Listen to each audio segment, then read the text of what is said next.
The turn, you take the turn, it flipped, hit the thing, went over the pavement, ended up on the other side of the road where you're actually facing traffic.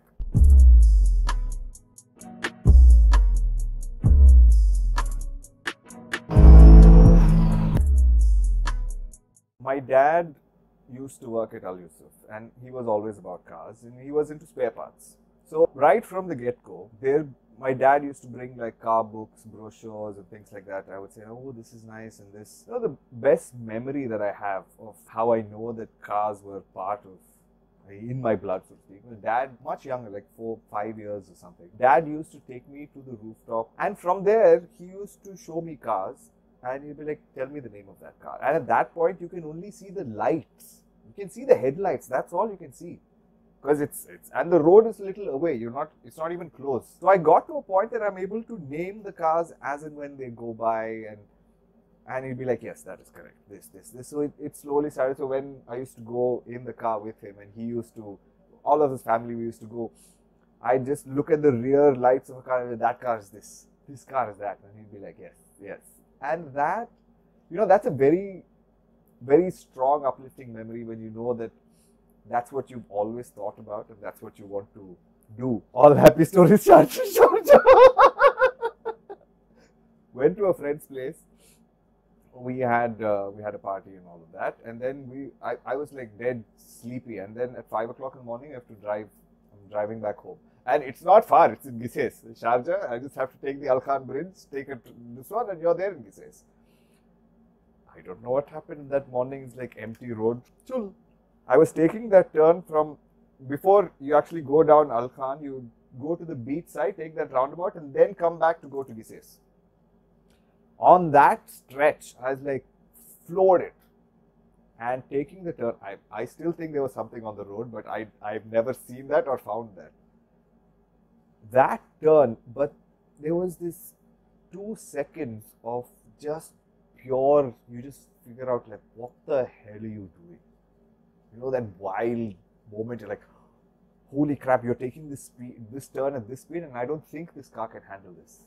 And as what happened, there was a front lift and the car went over this one, ended up on the other side of the road, actually went over the pavement, and kacha it was still. It went over the kacha, the wheels came off.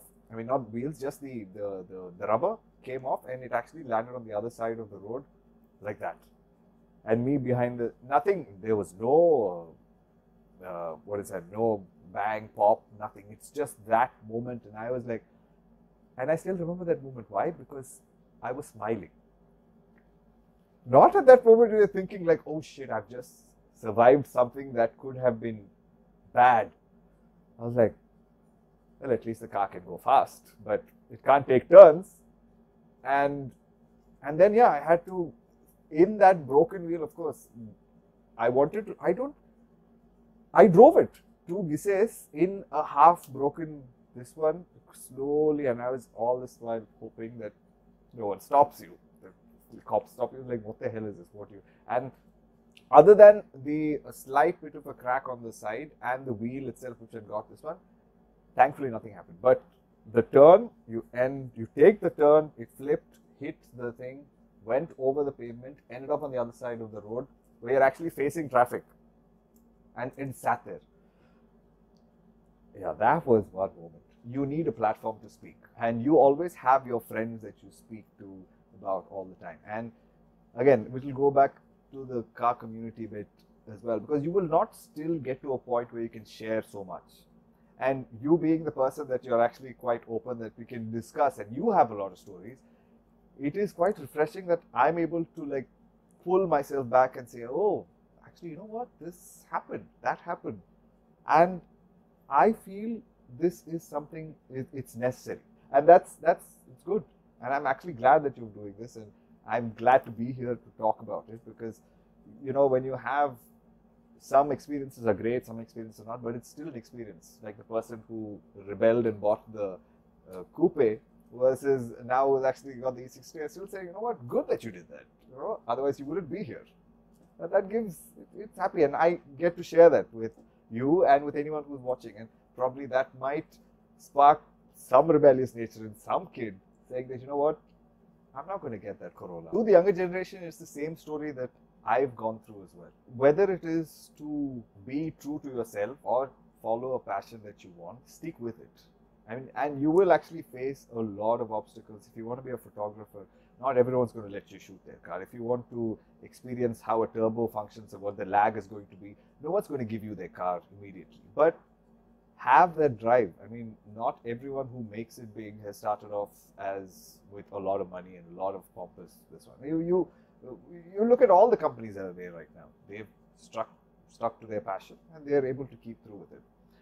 Agreed, you might not be multi-billion dollars or whatever it is, but that journey that you will have, like how you have petrol head car stories, they will have their own stories to say. And you know, whether it is to motivate other people or if it is to actually motivate them to keep moving forward. But you need to stick with what you want to do and do what makes you happy. Always do what makes you happy.